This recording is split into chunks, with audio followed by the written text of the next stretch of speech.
What is good, YouTube? Quinn Wade, basketball analysis, coming to y'all with that quick analysis.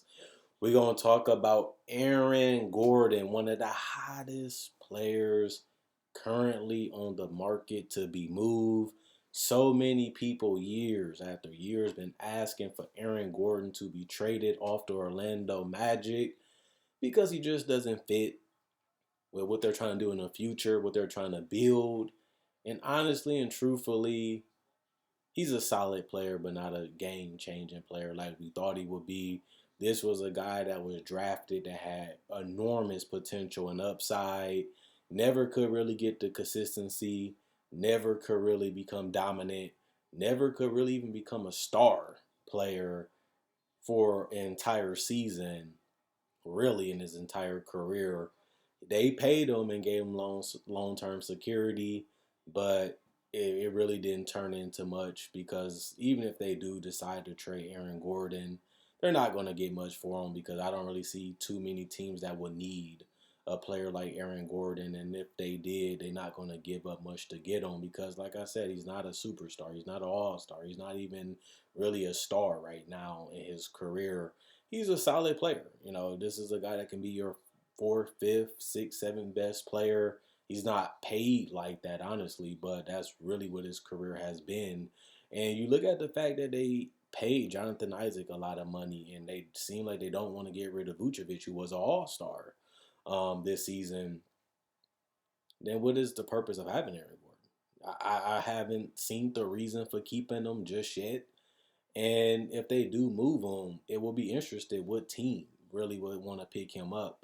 Because in my honest opinion, what is Aaron Gordon? Some people say he's a three, some people say he's a four, some people say he's valuable because he's a switchable defender, but the best part about being a switchable defender is that you're a great shooter. And Aaron Gordon hasn't been that his entire career. You at least want to have some type of offense when you're having a switchable guy just because it makes you playable on both ends of the court.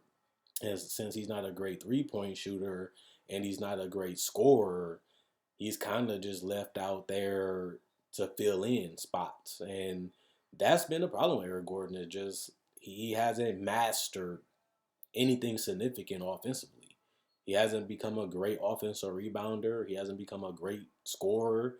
He hasn't become a great shooter. He hasn't become even a great transition player, even though he has the size and the handle and a jumping ability to become one. And this is a guy that had a lot of skills that was untapped when he was drafted, and none of them was perfected. None of them was mastered.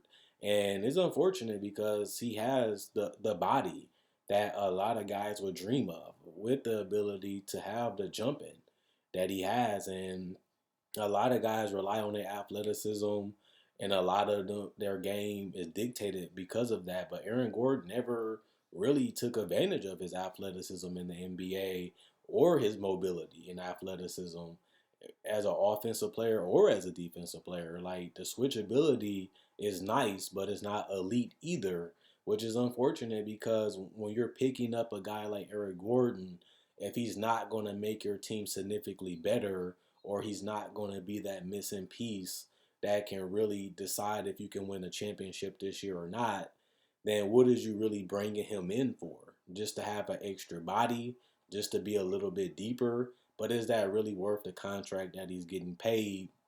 That's the question. So even though I've seen Aaron Gordon be frustrated, even though I've seen a lot of people say get rid of him, I really haven't found what Aaron Gordon is great at. I haven't really found what he fits at on both ends of the court. And that just has been what he has been in the entire league so far, even as a rookie. A lot of guys seen to him of what he could be, what he should be throughout his whole career from the beginning. And none of it actually happened. Aaron Gordon isn't a bust because he has been a productive NBA player. He has been a quality player, a starting caliber player, like I said, a fourth or a fifth guy, depending on what his role is. And that's not terrible, but it's also not what we seen to him. He has shown signs that this guy is ready to take that next leap, possibly 1 or 2 years from now, and it just never came, and it just never happened. And It's unfortunate, but it's part of the game. We see guys have this type of career, guys stay in the league, 10, 12, 13, 14 years just because they can't find nothing better or they just can't find, a role for him, but he still is a player that you want on your team just because he is better than other guys that's available. And Aaron Gordon, 3, 4 years from now, I can definitely see him being in the league still, regardless if he becomes a great shooter or not. But, that's sad because we expected him to be so much better and he never really reached that potential. This is a guy that could, getting drafted could have been a superstar, but nothing never really materialized in this game to get him to that level. So it happens. If you're Orlando, this is a reason why you've been stuck because you haven't been able to find that superstar since you had Dwight Howard, and it just been tough if you're an Orlando fan because the best y'all have done was be a eighth, seven, eighth seed that gets swept or win one game, and that's really about it. I know a lot of you guys will take that just because it's better to make the playoffs than not make it at all. But to me, the playoffs is all about excitement and the adrenaline that you have a chance to win. And the Orlando fan base just haven't got that since they was in the finals and a perennial contender when they had Dwight Howard and Shaquille O'Neal and those guys. They just don't, have a direction. They just don't have that franchise piece just yet. They have a lot of guys with upside, they have a lot of guys with potential, but none of those guys have shown that they can be superstars or even all stars, which is sad. Just because y'all bad again, and this is a draft where you have more guys that can be superstars, but you have to figure out what you're going to do with the young talent that you have now. You know what I'm saying? The Jonathan Isaacs and the Markel Fultz, they look good, they sound good because they was high draft picks and they have upside. But that's basically this whole roster for the last 10 to well, yeah, for the last 8 to 10 years, and y'all have been nothing but an eighth seed, a seven, eighth seed at best. So if y'all do bottom out because of the injuries and y'all do get a Cade or something, y'all gonna figure out what y'all gonna do with the Aarons and the Jonathans as they're coming off major injuries that can really change their career for better or worse. It can make them hungrier. It can make them complacent. It can mess up their mentality and their psyche, or it can make them strive to be even better than they was before. I don't know what they're gonna be, and neither do none of us. But Orlando has been in a depressing, annoying place right now, and the best part right now to sell to the fan base is y'all might get a top five pick in a draft that's rich with potential superstar talent, even for wings and guards and forwards.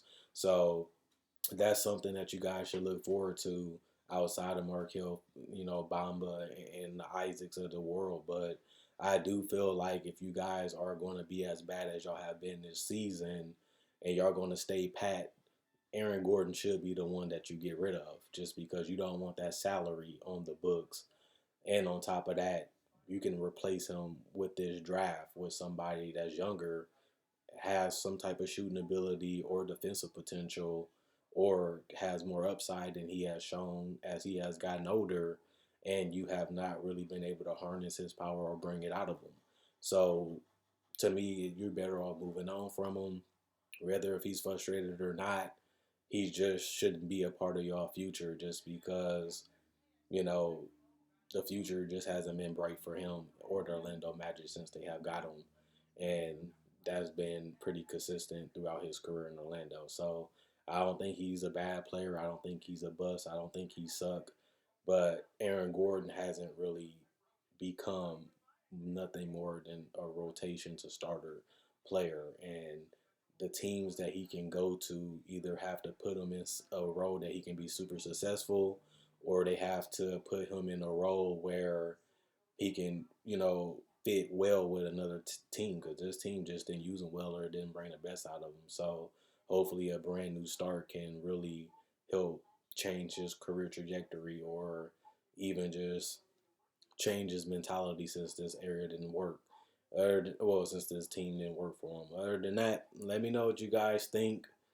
I'll be back to y'all with another video. Should I trade for Eric Gordon? Who should trade for him? Can he help a team? Does it matter?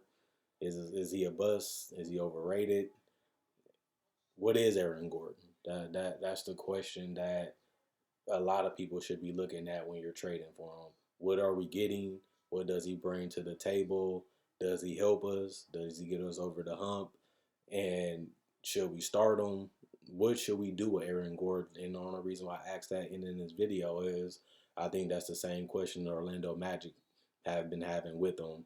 And I don't blame him because he's feeling the same way about them. And if that's the case, send him to the next team. See y'all tomorrow.